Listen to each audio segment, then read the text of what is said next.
नमस्कार साथियों, अथर्व एजुकेटर के इस YouTube प्लेटफॉर्म पर एक बार पुनः आपका स्वागत है। मित्रों, आज हम सन 2022 की महत्वपूर्ण करंट अफेयर की सीरीज प्रारंभ करने जा रहे हैं। 15 वीडियोज मैं सीरीज के तहत लेकर आऊंगा, जिसमें मैं लगभग 500 से 600 प्रश्नों को कवर करूंगा, जो 2022 की करंट अफेयर के लिए बहुत ही महत्वपूर्ण है और आपके निकट भविष्य में जो भी पेपर होने हैं, जैसे कि Allahabad high court group C, group D, junior assistant, वन दरोगा, SSC CGL, SSC CHSL, SSC GD, KVS की टीचर्स भर्ती आई हुई हैं, जिसमें भी लगभग 10 प्रश्न करंट अफेयर के आते हैं। उसके लिए भी यह सीरीज बहुत ही महत्वपूर्ण सिद्ध होने वाली है।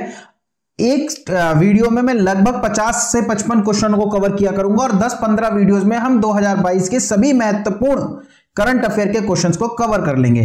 तो चलिए प्रारंभ करता हूं मैं आज का सेशन। पर उससे पहले यदि चैनल पर नए आए हैं और यदि अभी तक चैनल को सब्सक्राइब नहीं किया है तो प्लीज चैनल को सब्सक्राइब कीजिए। सेशन पसंद आए तो वीडियो को लाइक भी कीजिएगा।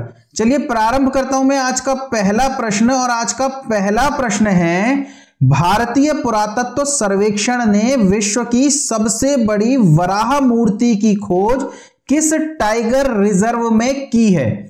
बांधवगढ़ टाइगर रिजर्व, पक्के टाइगर रिजर्व, मानस टाइगर रिजर्व या कांजीरंगा टाइगर रिजर्व? बात करें विश्व की सबसे बड़ी वराह मूर्ति की खोज, तो यह खोज भारतीय पुरातत्व सर्वेक्षण विभाग के द्वारा बांधवगढ़ टाइगर रिजर्व में की गई है। बांधवगढ़ टाइगर रिजर्व, जो कि भारत के मध्य प्रदेश में स्थित है, यहां पर पुरातत्व विभाग के द्वारा लगभग 26 मंदिर हाल ही में खोजे गए हैं।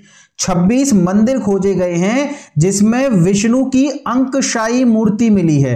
विश्राम अवस्था में मूर्ति मिली है, विष्णु की अंकशायी मूर्ति। इसके अलावा कई वराह मूर्तियां मिली हैं, जिसमें से एक वराह मूर्ति विश्व की सबसे बड़ी वराह मूर्ति है। माना जाता है कि इन मंदिरों का निर्माण 9वीं से 11वीं शताब्दी के मध्य 9वीं से 11वीं शताब्दी के मध्य कलचुरी नरेशों द्वारा करवाया गया था। कलचुरी नरेशों द्वारा करवाया गया। आपके लिए इंपॉर्टेंट हो जाता है कि विश्व की सबसे बड़ी वराह मूर्ति की खोज किस टाइगर रिजर्व में की गई है? तो बांधवगढ़ टाइगर रिजर्व कहां स्थित है? तो मध्य प्रदेश में स्थित है। बात करें पक्के टाइगर रिजर्व की, तो पक्के टाइगर रिजर्व अरुणाचल प्रदेश में स्थित है, जबकि मानस और कांजीरंगा ये दोनों ही टाइगर रिजर्व हमारे असम में स्थित हैं। चलिए देखते हैं हम अपना अगला प्रश्न, और अगला प्रश्न है, हाल ही में किस अभिनेत्री को वर्ष 2020 के लिए दादा साहेब फाल्के पुरस्कार प्रदान किए जाने की घोषणा की है? ध्यान रखिएगा, दिया तो 2022 में जा रहा है और यह घोषणा की गई है किसको देने के लिए? तो इस प्रश्न का उत्तर हो जाएगा आशा पारेख। ध्यान रखिएगा, अगर आपसे पूछ ले 2021 में किसे दिया गया था, तो 2021 में दिया गया था रजनीकांत को, और 2022 में किसे दिया गया है? तो 2022 में दिया गया है आशा पारेख को।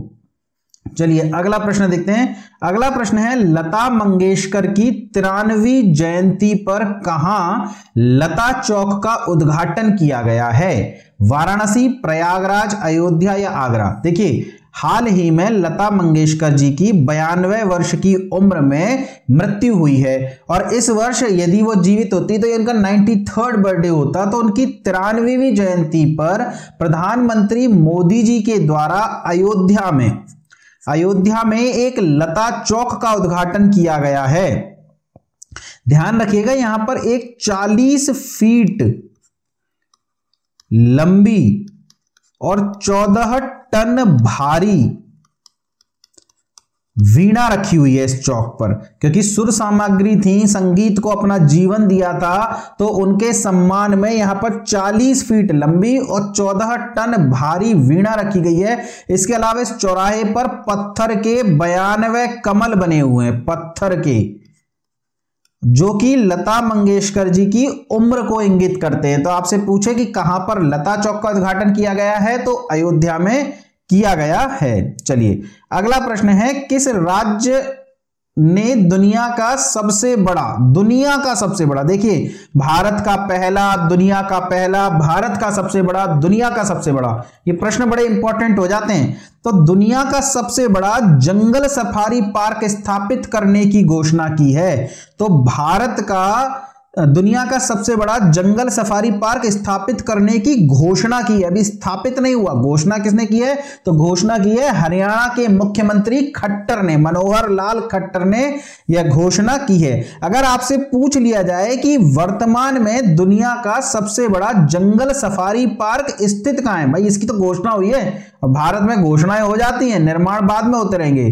तो वर्तमान में सबसे बड़ा कहां है अगर ये प्रश्न पूछ ले तो ध्यान रखिएगा शारजाह, यूएई में, यूएई शारजाह में भारत का सबसे बड़ा जंगल सफारी पार्क है। और हरियाणा की सरकार ने घोषणा की है कि जल्द ही हरियाणा में अरावली पहाड़ियों में भारत का सबसे बड़ा या कहें दुनिया का सबसे बड़ा जंगल सफारी पार्क स्थापित किया जाएगा। चलिए अगला प्रश्न है, दिलीप ट्रॉफी 2022 का खिताब किसने जीता? सबसे पहले तो यह बताइए कि दिलीप ट्रॉफी का संबंध किस खेल से है? तो ध्यान रखिएगा क्रिकेट से संबंध है दिलीप ट्रॉफी का। और बात करें दिलीप ट्रॉफी 2022 को किसने जीता है, तो दिलीप ट्रॉफी 2022 को पश्चिमी क्षेत्र ने या कहें वेस्ट जोन ने जीत लिया है। किसको हराकर जीता है? तो ध्यान रखिएगा साउथ जोन को, साउथ जोन यानी दक्षिणी क्षेत्र को हरा करके जीत लिया है, दक्षिणी क्षेत्र को। यानी कि विजेता कौन है? वेस्ट जोन, और उपविजेता इसे कह सकते हैं हम, उपविजेता कौन है? तो साउथ जोन इसका उपविजेता, विजेता कौन है? West zone. चलिए अगला प्रश्न है, सुसाइड प्रिवेंशन पॉलिसी, आत्महत्या रोकथाम नीति का मसौदा तैयार करने वाला देश का पहला राज्य कौन सा है? यानी आपसे पूछ रहा है कि आत्महत्या रोकथाम नीति किस राज्य के द्वारा जारी की गई है और ऐसा करने वाला वह देश का पहला राज्य है? तो प्रश्न का उत्तर हो जाएगा मध्य प्रदेश। मध्य प्रदेश ने हाल ही में एक नीति जारी करी है जिसे आत्महत्या रोकथाम नीति कहते हैं, और देश में ऐसा करने वाला वह पहला राज्य है। इससे पहले किसी भी राज्य ने आत्महत्या रोकथाम नीति नहीं जारी करी है। सुसाइड प्रिवेंशन पॉलिसी या आत्महत्या रोकथाम नीति किसने जारी करी है? मध्य प्रदेश ने। चलिए अगला प्रश्न है, प्रधानमंत्री मोदी ने इंडिया गेट के पास, इंडिया गेट कहां है? दिल्ली में, स्वतंत्रता सेनानी, किस स्वतंत्रता सेनानी की प्रतिमा का अनावरण किया है? भगत सिंह, सुभाष चंद्र बोस, राजगुरु या बटुकेश्वर दत्त?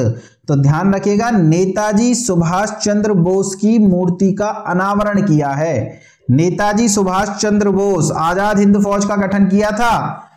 और आपसे पूछ ले इसके अलावा इन्होंने भारत में और कौन सी संस्था का गठन किया है? तो फॉरवर्ड ब्लॉक, फॉरवर्ड ब्लॉक।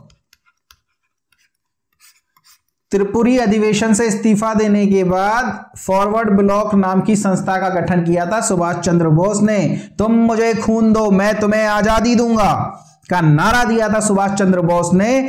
और ध्यान रखिएगा ये जो मूर्ति लगाई गई है ये ग्रेनाइट की बनी हुई है, ब्लैक काला पत्थर होता है ग्रेनाइट, तो काले रंग की मूर्ति है, ग्रेनाइट की यह मूर्ति है। और इसकी हाइट आपसे पूछी जा सकती है तो ध्यान रखिएगा 28 फीट ऊंची प्रतिमा है जो कि दिल्ली के इंडिया गेट पर लगाई गई है। और इसका उद्घाटन या प्रतिमा का अनावरण किसने किया है? तो प्रधानमंत्री मोदी जी ने किया है। चलिए अगला प्रश्न देखते हैं, 20 ग्रैंड स्लैम जीतने वाले रोजर फेडरर ने हाल ही में संन्यास ले लिया है। और आपसे पूछ रहा है वो किस देश के खिलाड़ी हैं? यानी रोजर फेडरर आपसे पूछ रहा है किस देश के प्लेयर है? तो रोजर फेडरर प्लेयर है स्विट्जरलैंड के।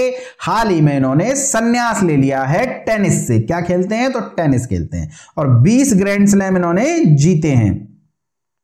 चलिए अगला प्रश्न है, देश का पहला नाइट सफारी और जैव विविधता पार्क किस शहर में बनाया जा रहा है? उत्तर प्रदेश वालों स्टार लगा लो, बहुत ही इंपॉर्टेंट प्रश्न है ये। देश का पहला नाइट सफारी और जैव विविधता पार्क किस शहर में बनाया जा रहा है? तो प्रश्न का उत्तर हो जाएगा लखनऊ। लखनऊ के कुकरेल वन में, लखनऊ के कुकरेल वन में देश का पहला नाइट सफारी और जैव विविधता पार्क निर्मित किया जा रहा है। देखिए, जो भी देश का पहला हो, विश्व का पहला हो, देश का सबसे बड़ा हो, विश्व का सबसे बड़ा हो, छोड़ना मत। आपसे पूछ ले कि किस देश की तर्ज पर बनाया जा रहा है, तो सिंगापुर की तर्ज पर। सिंगापुर से देख करके, सिंगापुर से सीख करके हम ये नाइट सफारी या जैव विविधता पार्क का निर्माण उत्तर प्रदेश में कर रहे हैं। चलिए अगला प्रश्न है, किस राज्य के किबुथु सैन्य शिविर का नाम बदल करके general Vipin Rawat military garrison कर दिया गया है? देखिए, इस प्रश्न का उत्तर तो हो जाएगा अरुणाचल प्रदेश, पर मैं यहां आपसे पूछना चाहता हूं कि इस गैरिसन का क्या तात्पर्य है। हिस्ट्री में क्वेश्चन आया था आईएएस के पेपर में कि गैरिसन क्या होता है, तो ध्यान रखिएगा, गैरिसन सैन्य शहर होते हैं। इतिहास में जो सैन्य शहर होते थे उन्हें गैरिसन कहते थे। कई राजाओं ने अलग अलग समय पे सैन्य शहर बसाए हैं, जैसे कि सीरी एक गैरिसन शहर था जिसकी स्थापना 1304 में अलाउद्दीन खिलजी के द्वारा की गई थी। अलाउद्दीन खिलजी के द्वारा, तो ये गैरिसन शहर था। तो अब सैन्य शिविरों के लिए गैरिसन वर्ड यूज कर लिया जाता है। और जनरल विपिन रावत भारत के पहले सीडीएस, भारत के पहले सीडीएस जनरल विपिन रावत, जिनका हेलीकॉप्टर दुर्घटना में निधन हो गया था, उनकी याद में किबुथु सैन्य शहर का नाम बदल करके general Vipin Rawat military garrison शहर कर दिया गया है। और ये किबुथु कहां पर है, तो ये किबुथु है अरुणाचल प्रदेश में। अगर आपसे पूछ ले भारत के वर्तमान सीडीएस कौन है या भारत के दूसरे सीडीएस कौन है, तो वर्तमान सीडीएस हो जाएंगे अनिल किशोरा।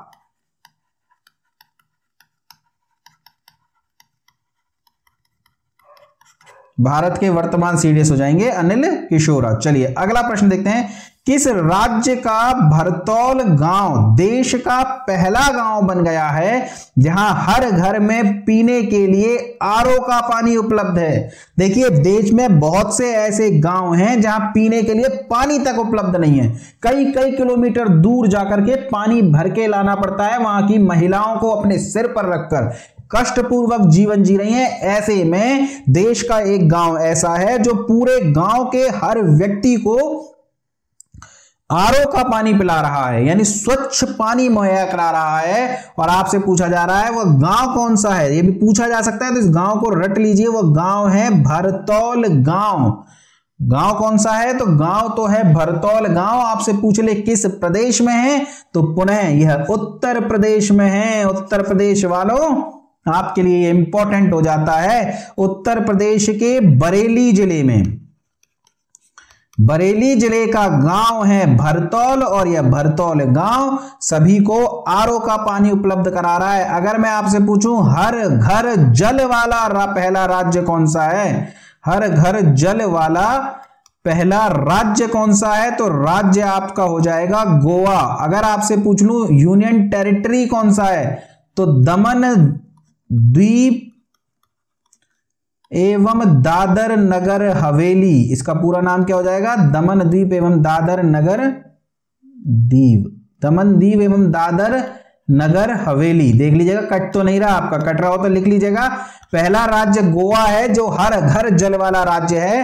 पहला केंद्र शासित प्रदेश आपका दमन दीव एवं दादर एंड नगर हवेली है। और यदि आपसे पहला जिला पूछ ले, हर घर जल वाला पहला जिला, तो वह हो जाएगा बुरहानपुर। और यह बुरहानपुर कहां पड़ता है, यह पड़ता है मध्य प्रदेश में। तो पहला जिला कौन सा है, बुरहानपुर। पहला यूनियन टेरिटरी दमन दीव दादर नगर हवेली। पहला राज्य गोवा। और आरओ का पानी उपलब्ध कराने वाला देश का पहला गांव कौन सा है, तो भरतौल गांव, बरेली जिले, उत्तर प्रदेश में यह पड़ता है। चलिए अगला प्रश्न देखते हैं, भारतीय वायुसेना में शामिल किए गए दुनिया के पहले made in India light combat helicopter का नाम क्या रखा?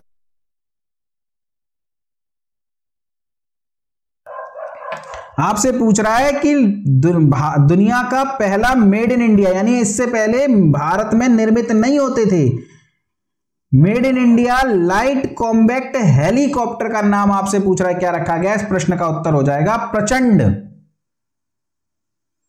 भारतीय वायुसेना में शामिल किया गया, लाइट कॉम्बैक्ट हेलीकॉप्टर है, मेड इन इंडिया है, आपसे नाम पूछ रहा है, नाम याद रखिएगा, प्रचंड। चलिए अगला प्रश्न है, दुनिया का सबसे बड़ा चीनी उत्पादक और उपभोक्ता देश कौन सा है? हाल ही में चीन को पछाड़ करके दुनिया का सबसे बड़ा चीनी उत्पादक और उपभोक्ता देश बन गया है भारत। ध्यान रखिएगा, गन्ना उत्पादन में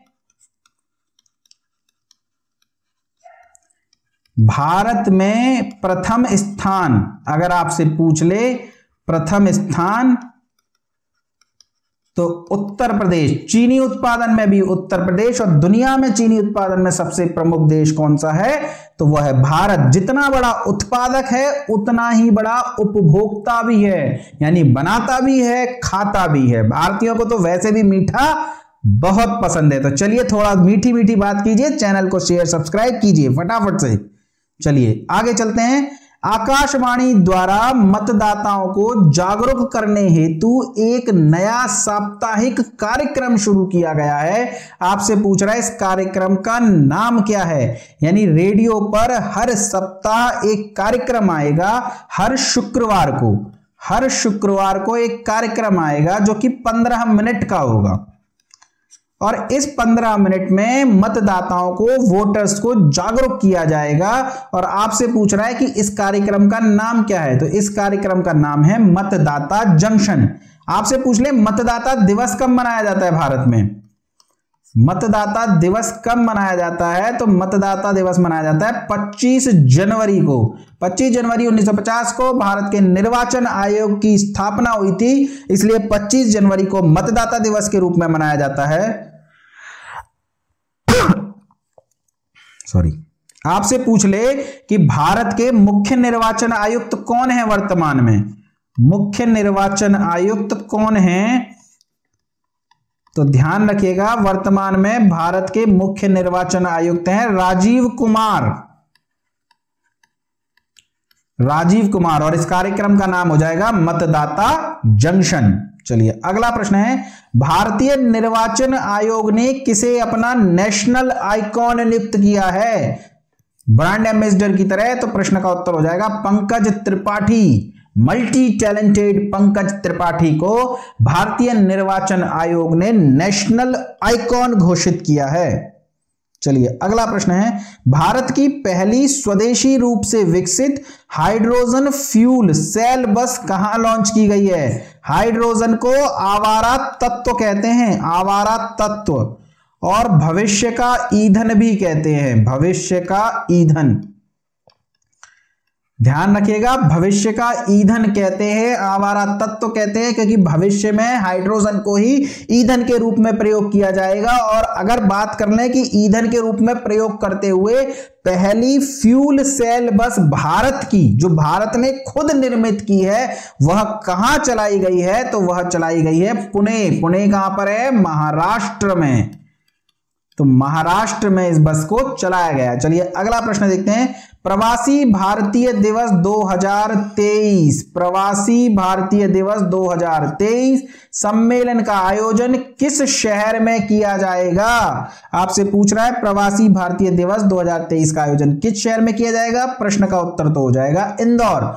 पर प्रवासी दिवस मनाया कब जाता है? अगर आपसे पूछ ले प्रवासी दिवस कब मनाया जाता है, तो ध्यान रखिएगा 9 जनवरी को प्रवासी दिवस मनाया जाता है। क्यों मनाया जाता है? क्योंकि 9 जनवरी 2015 में गांधी जी देश में वापस आए थे साउथ अफ्रीका से।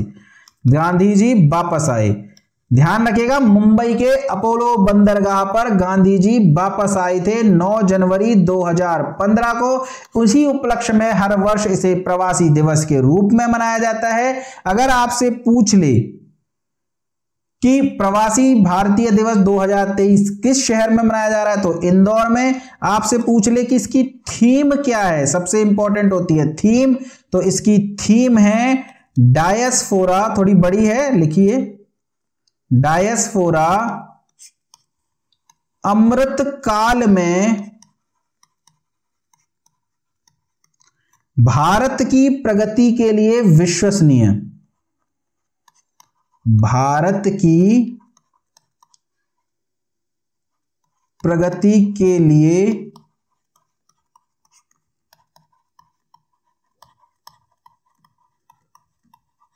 विश्वसनीय, यानी डायस्पोरा अमृत काल में, एक मिनट इसको थोड़ा सा मिटा लीजिए,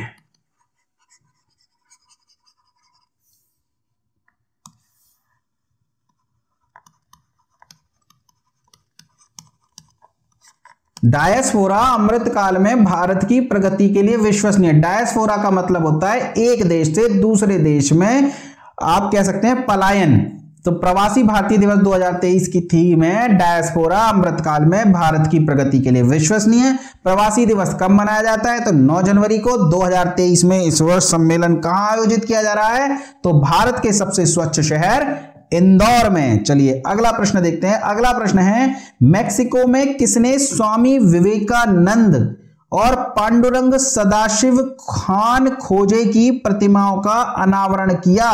तो अनावरण किया है ओम बिरला ने, लोकसभा के अध्यक्ष ओम बिरला के द्वारा यह अनावरण किया गया।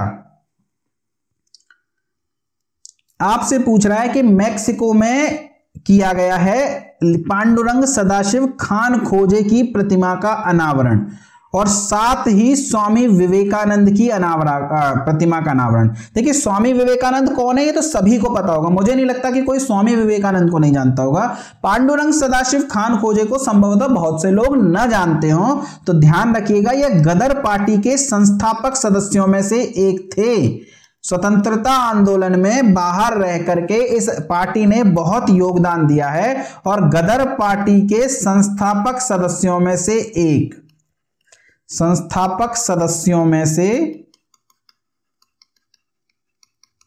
एक थे पांडुरंग सदाशिव खान खोजे। इनकी प्रतिमाओं का अनावरण किस देश में किया गया है? तो मैक्सिको में किया गया है। किसने किया है? तो ओम बिरला ने किया है। चलिए अगला देखते हैं, किस देश की सबसे बड़ी झील गारडा झील अब तक के सबसे निचले स्तर पर चली गई है, यानी सूखने की कगार पे पहुंच गई है। इस वजह से करंट अफेयर में इंपॉर्टेंट हो गई है, अन्यथा इस झील को पूछा नहीं जाता अब एग्जाम में, पर चूंकि करंट अफेयर का टॉपिक है इसलिए आपसे पूछा जा सकता है कि काडा झील कहां स्थित है। तो ध्यान रखिएगा गार्डा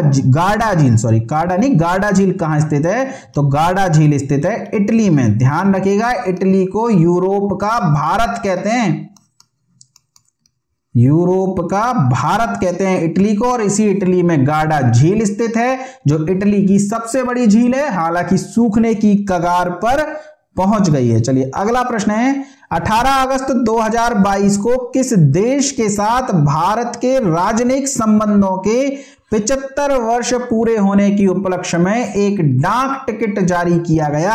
मिस्र, कुवैत, कतर और ईरान। तो ध्यान रखिएगा इस प्रश्न का उत्तर हो जाएगा मिस्र, यानी मिस्र के साथ राजनयिक संबंधों को 75 वर्ष पूरे हो गए हैं। इस सम्मान में, इस उपलक्ष्य में भारत की सरकार के द्वारा एक डाक टिकट जारी किया गया है। बात करें मिस्र की राजधानी की तो काहिरा नील नदी के किनारे स्थित है, नील नदी के किनारे। मिस्र की सभ्यता दुनिया की प्राचीनतम सभ्यताओं में से एक है। मिस्र की सभ्यता दुनिया की प्राचीनतम सभ्यताओं में से एक है और हेरोडोट्स ने मिस्र की सभ्यता को नील नदी का वरदान कहा है। नील नदी का वरदान। तो आपसे पूछ ले किस सभ्यता को नील नदी का वरदान कहा जाता है? तो मिस्र की सभ्यता को कहा जाता है। किसने कहा है? तो हेरोडोट्स ने कहा है। नील नदी के किनारे कौन सा शहर स्थित है? तो काहिरा स्थित है। ठीक है, नीली नील और श्वेत नील की दो धाराओं के रूप में यह नील नदी निकलती है, नीली नील निकलती है। और ये जो श्वेत नील है ये उत्तरी सूडान की राजधानी खार्तूम में मिल जाती है, वहां से नील नदी के रूप में प्रवाहित होती है। चलिए चर्चा करते हैं हम अपने अगले प्रश्न पर। आजादी के अमृत महोत्सव के उपलक्ष्य में किस मंत्रालय के द्वारा बढ़े चलो अभियान का प्रारंभ किया गया है? आजादी के 75 वर्ष पूरे होने के उपलक्ष्य में अमृत महोत्सव चलाया जा रहा है और इस अमृत महोत्सव के उपलक्ष्य में संस्कृति मंत्रालय के द्वारा एक अभियान चलाया गया है, जिस अभियान का नाम है बढ़े चलो अभियान। चलिए अगला प्रश्न है, देश का पहला हर घर जल वाला प्रमाणित जिला कौन सा बन गया है? चर्चा कर चुका हूं मैं आपसे कि यदि आपसे जिला पूछ ले तो जिला हो जाएगा बुरहानपुर, और बुरहानपुर कहां पड़ता है? तो मध्य प्रदेश में। यदि पूछ ले राज्य कौन सा है तो राज्य हो जाएगा गोवा। यदि यूनियन टेरिटरी पूछ ले तो दमन एवं दीव तथा दादर नगर हवेली, ये आपका पहला यूनियन टेरिटरी हो जाएगा, जबकि राज्य है गोवा, जिला है बुरहानपुर है मध्य प्रदेश में।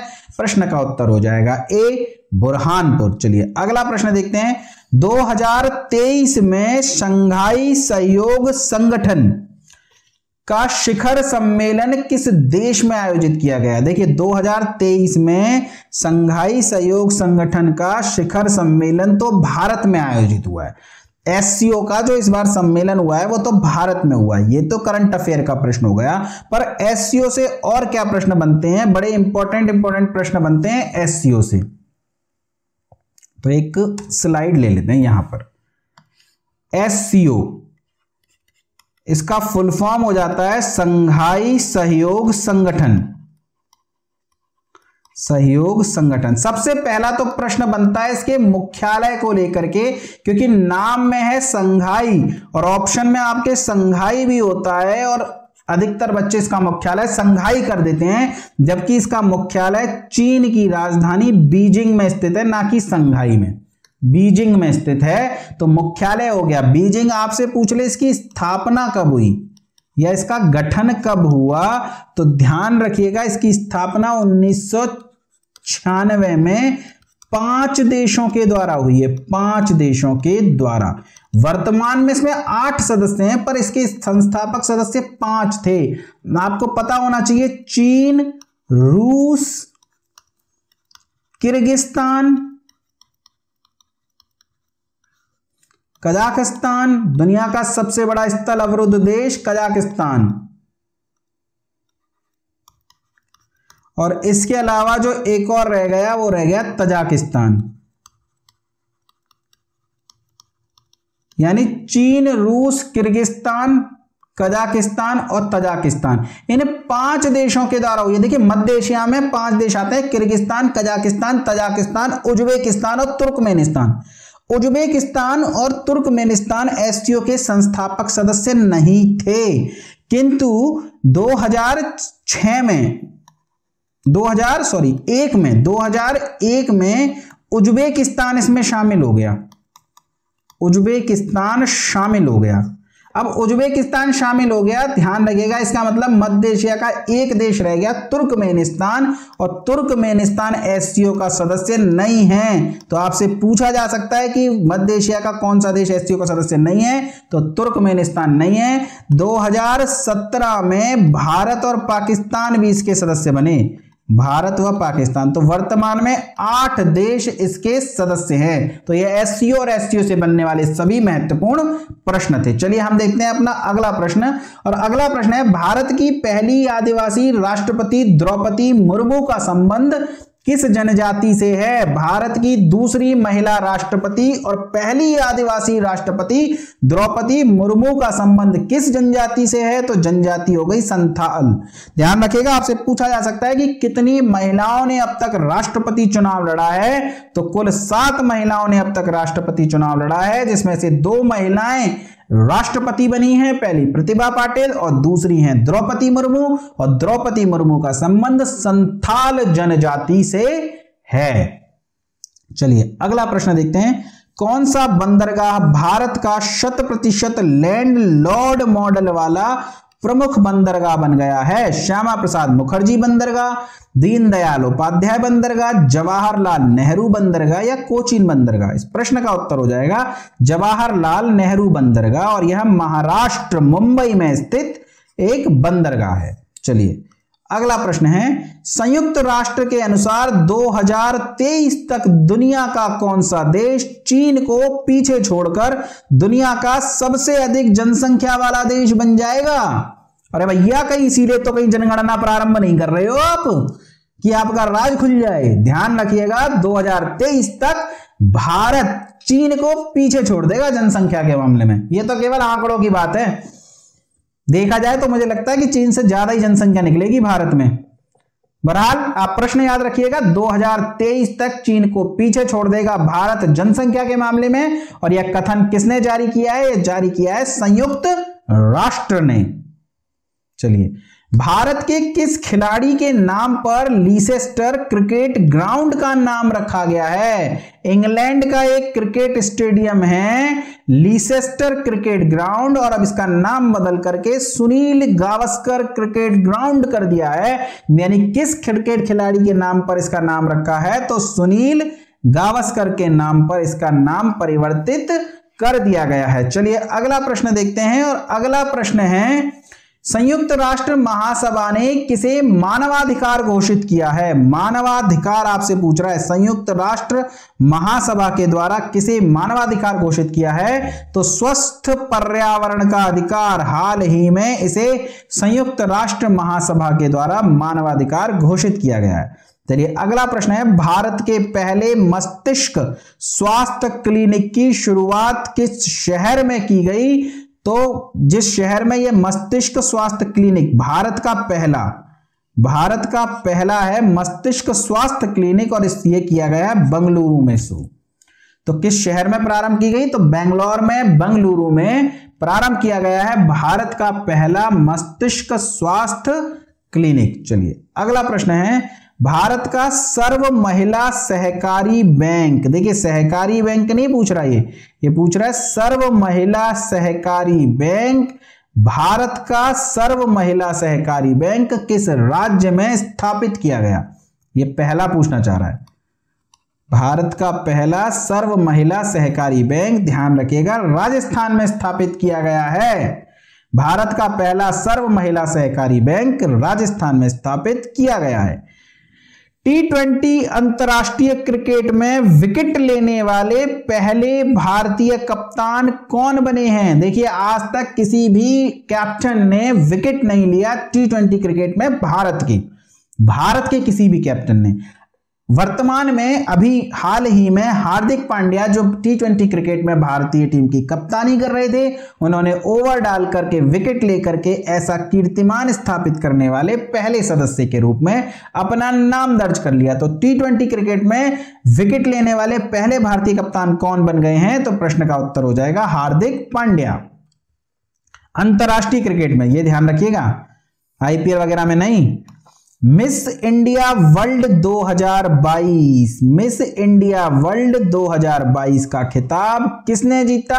तो खुशी पटेल ने यह खिताब जीता है। मिस इंडिया वर्ल्ड वाइड 2022 का खिताब खुशी पटेल ने जीता है। चलिए अगला प्रश्न देखते हैं, ब्रिक्स शिखर सम्मेलन 2022 की मेजबानी किस देश ने की है? ब्रिक्स शिखर सम्मेलन 2022 की मेजबानी, देखिए प्रश्न का उत्तर तो हो जाएगा चीन ने करी है। इसमें तो कहीं कोई दिक्कत नहीं है कि इस ब्रिक्स की जो मेजबानी है वो चीन ने करी है। पर ब्रिक्स से और भी प्रश्न बनते हैं। सबसे पहले तो ब्रिक्स के राष्ट्र, तो ब्रिक्स 5 राष्ट्रों का समूह है। एक हो जाएगा आपका ब्राजील, दूसरा रूस, तीसरा भारत, चौथा चीन, और 5वां हो जाता है दक्षिण अफ्रीका यानी साउथ अफ्रीका। ध्यान रखिएगा 2009 में जब गठन हुआ तो केवल 4 ही इसके संस्थापक राष्ट्र थे, जबकि दक्षिण अफ्रीका 2010 में इसमें शामिल हुआ। 2009 में इसकी पहली बैठक जो है वो येकेटिनबर्ग रूस में आयोजित की गई। येकेटिनबर्ग रूस में आयोजित की गई, और जब आयोजित की गई थी तब दक्षिण अफ्रीका इसका मेंबर नहीं था। दक्षिण अफ्रीका इसका मेंबर बना है सन 2010 में। तो ब्रिक्स शिखर सम्मेलन 2022 की मेजबानी जिस राष्ट्र ने की है वह हो जाएगा आपका चीन। ध्यान रखिएगा बारी बारी से करते हैं ये, तो इस बार चीन ने करी है। भारत का सबसे बड़ा तैरता हुआ सौर ऊर्जा संयंत्र एनटीपीसी द्वारा किस राज्य में चालू किया गया? सबसे पहले तो किसने बनाया भारत का सबसे बड़ा तैरता हुआ सौर ऊर्जा संयंत्र? तो एनटीपीसी ने। किस राज्य में? तो तैरेगा क्या? तेल। तेल फैल गया तो तैरेगा, या सब्जी में तेल तैर रहा है कहते हैं ना।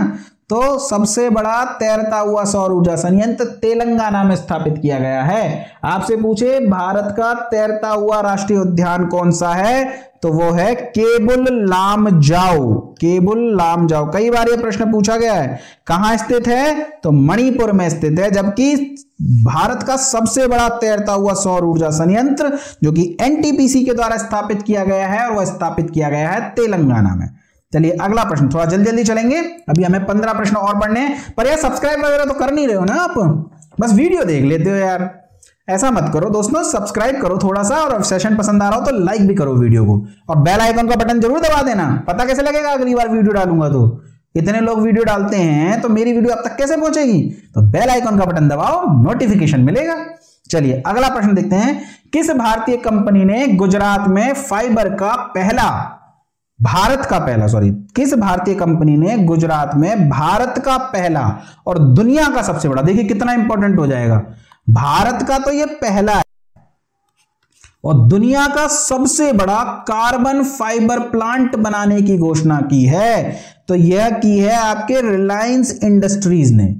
रिलायंस इंडस्ट्रीज ने कहां पर? तो गुजरात में, गुजरात के हजीरा में रिलायंस इंडस्ट्री द्वारा भारत का पहला और दुनिया का सबसे बड़ा कार्बन फाइबर प्लांट निर्मित किया जा रहा है।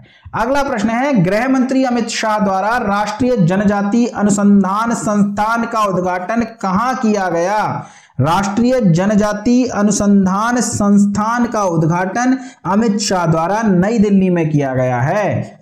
बहुत समय से यह अनुसंधान संस्थान पर चर्चा चल रही थी, वर्तमान में इसका उद्घाटन अमित शाह द्वारा नई दिल्ली में कर दिया गया है। चलिए अगला प्रश्न है, किस राज्य सरकार ने गर्भवती महिलाओं के विशेष स्वास्थ्य देखभाल के लिए आंचल नामक परियोजना को प्रारंभ किया है? तो आंचल नाम की परियोजना राजस्थान के द्वारा प्रारंभ की गई है। इसमें गर्भवती महिलाओं की देखभाल की जाएगी, उनका इलाज किया जाएगा, उनका ट्रीटमेंट किया जाएगा, मुफ्त अल्ट्रासाउंड की सुविधा दी जाएगी, इत्यादि इत्यादि।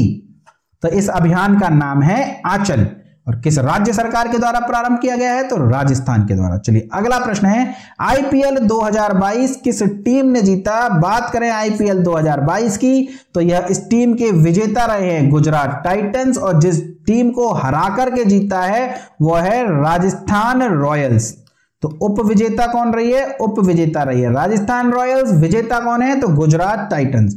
चलिए अगला प्रश्न है, हाल ही में कौन सा राज्य देश में बालिका पंचायत शुरू करने वाला देश का पहला राज्य बन गया है? बालिकाओं को प्रेरित करने के लिए, महिलाओं को प्रेरित करने के लिए, राजनीति की समझ देने के लिए देश में बालिका पंचायतें शुरू की गई हैं। और यदि आपसे पूछे कि ऐसा करने वाला पहला राज्य कौन सा है, तो पहला राज्य है गुजरात।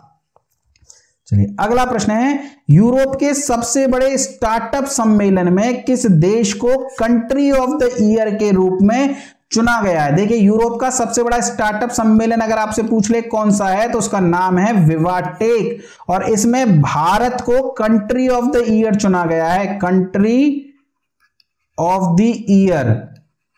भारत के लगभग 65 स्टार्टअप इस सम्मेलन में हिस्सा ले रहे थे, और इसलिए भारत को कंट्री ऑफ द ईयर के रूप में चुना गया। चलिए अगला प्रश्न है, 8000 मीटर से ज्यादा ऊंची 5 चोटियों को फतह करने वाली भारतीय महिला कौन बन गई है?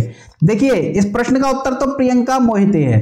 प्रियंका मोहिते ने विश्व की 4 सबसे ऊंची चोटियां, मतलब 5 सबसे ऊंची चोटियां फतेह कर ली हैं। इसमें पहले उन्होंने कंचनजंगा को फतेह नहीं कर रखा था, कंचनजंगा को फतेह नहीं कर रखा था। जैसे सबसे बड़ी ऊंची चोटी कौन सी होती है? माउंट एवरेस्ट होती है, माउंट एवरेस्ट होती है, और इस माउंट एवरेस्ट को प्रियंका मोहिते ने चढ़ रखा था, मतलब इसको फतेह कर रखा था। इसके बाद दूसरे नंबर पे K2 आती है और तीसरे नंबर पे कंचनजंगा आती है। तो कंचनजंगा प्रियंका मोहिते जी से बची हुई थी। इसके अलावा चौथे पर ल्योत्सो आती है और 5वें पर मकालू, यानी विश्व की 5वीं सबसे ऊंची चोटी है मकालू। तो माउंट एवरेस्ट, केटू, लोत्सो और मकालू ये पांचों ही प्रियंका मोहिते ने फतेह कर रखी थी। कंचनजंगा बची हुई थी, पर अब वर्तमान में इन्होंने कंचनजंगा को भी फतेह कर लिया और इस प्रकार 8000 मीटर से ज्यादा ऊंची 5 चोटियों को फतेह करने वाली या विश्व की सर्वाधिक 5 चोटियों को फतेह करने वाली पहली भारतीय महिला बन गई है प्रियंका मोहिते। इसके अलावा इन्होंने अन्नपूर्णा चोटी को भी फतेह कर रखा है, जो दुनिया की 10वीं सबसे ऊंची चोटी है। तो इस प्रश्न का उत्तर हो जाएगा अन्नपूर्णा। जबकि सबसे कम उम्र में एवरेस्ट बेस कैंप को फतेह किया है रिदम ममानिया ने, जबकि 2 बार एवरेस्ट चढ़ाई करी है किसने? संतोष यादव ने। और एवरेस्ट को चढ़ने वाली सबसे कम उम्र की महिला है मालवत पूर्णा। चलिए अगला प्रश्न देखते हैं। देश के पहले ग्रीनफील्ड ग्रेन आधारित एथेनॉल प्लांट का शुभारंभ किस जिले में किया गया है? आपसे पूछ रहा है किस जिले में, तो प्रश्न का उत्तर हो जाएगा पूर्णिया जिले में ग्रेन आधारित एथेनॉल प्लांट का शुभारंभ किया गया है। चलिए अगला प्रश्न है। दुनिया का सबसे लंबा कांच ब्रिज कहां है? तो यह है वियतनाम में और ये 632 मीटर का है। 632 मीटर का कांच का ब्रिज है, जो दुनिया का सबसे लंबा कांच का ब्रिज है। किस राष्ट्र में है? तो आपसे राष्ट्र पूछे तो ध्यान रखिएगा, इस प्रश्न का उत्तर हो जाएगा वियतनाम। चलिए अगला प्रश्न है। देश का पहला क्रिप्टो करेंसी बेस्ड कैफे कहां खोला गया है? क्रिप्टो करेंसी एक वर्चुअल करेंसी होती है, ध्यान रखिएगा, कोई भी इसका नियंत्रण नहीं करता। अगर आपसे पूछे किसने बनाई थी, तो एक नाम बस सुनाई देता है कि सातोशी नाका ने इस क्रिप्टो करेंसी को बनाया था, जापान के सातोशी नाका। ये कौन है? कुछ नहीं पता। भारत में इस क्रिप्टो करेंसी को मान्यता नहीं दी जाती है, लेकिन देश में क्रिप्टो करेंसी बेस्ड कैफे अभी अभी खुला है और आपसे पूछा जा रहा है वो कहां खुला है, तो वह खुला है भोपाल में। यहां आप चाहें तो क्रिप्टो करेंसी में पेमेंट कर सकते हैं। अगला प्रश्न है। इंटरनेशनल स्पेस स्टेशन के क्रू में शामिल होने वाली पहली अश्वेत महिला कौन बन गई हैं? तो उत्तर होगा केजेल वॉटकिंस। तो इंटरनेशनल स्पेस स्टेशन के क्रू में शामिल होने वाली पहली अश्वेत महिला हैं केजेल वॉटकिंस। चलिए अगला प्रश्न है। संयुक्त राष्ट्र महासभा ने संयुक्त राष्ट्र मानवाधिकार परिषद में रूस की जगह किस देश को शामिल किया? देखिए, यूक्रेन रूस युद्ध के चलते रूस को संयुक्त राष्ट्र मानवाधिकार परिषद से निष्कासित कर दिया गया और उसकी जगह पर चेक गणराज्य को शामिल किया गया है। चलिए अगला प्रश्न है। Commander of the order of the British Empire, एक अवार्ड है ये इंग्लैंड का, commander of the order of the British Empire. आपसे पूछ रहा है कि इस अवार्ड से किसे सम्मानित किया गया है? अजय पीरामल, अनिल किशोरा, विपिन रावत या मोंटेक अहलूवालिया? तो उत्तर हो जाएगा पीरामल साहब को commander of the order of the British Empire से सम्मानित किया गया। चलिए अगला प्रश्न है। जैव विविधता का विस्तृत रजिस्टर तैयार करने वाला पहला शहर कौन सा बन गया है? देखिए, जैव विविधता का अभी तक रजिस्टर किसी के भी द्वारा तैयार नहीं किया गया था, पर कोलकाता नगर निगम ने पहली बार ऐसा कोई रजिस्टर तैयार किया, तो प्रश्न का उत्तर हो जाएगा कोलकाता। हालांकि कोलकाता के बाद चंडीगढ़ और इंदौर ये 2 ऐसे शहर बन गए हैं जिन्होंने जैव विविधता का रजिस्टर तैयार किया है। पर सबसे पहले किसने तैयार किया? तो सबसे पहले तैयार किया है कोलकाता ने। चलिए अगला प्रश्न है। प्रधानमंत्री मोदी द्वारा भारत के किस, इसमें नंबर नहीं दिए, प्रधानमंत्री मोदी द्वारा भारत के किस शहर में विप्लवी भारत गैलरी का उद्घाटन किया गया? आपसे पूछ रहा है प्रधानमंत्री मोदी जी ने विप्लवी भारत गैलरी का उद्घाटन किस शहर में किया है? तो ध्यान रखिएगा कलकत्ता में किया है। ऑप्शन पे ABCD नहीं लिखा था, मैंने लिख दिया है, तो कलकत्ता में किया गया और यहां पर स्वतंत्रता संग्राम की यादें हैं। स्वतंत्रता संग्राम की जो भी धरोहर हैं, जो भी यादें हैं, वह इस गैलरी में स्वतंत्रता संग्राम,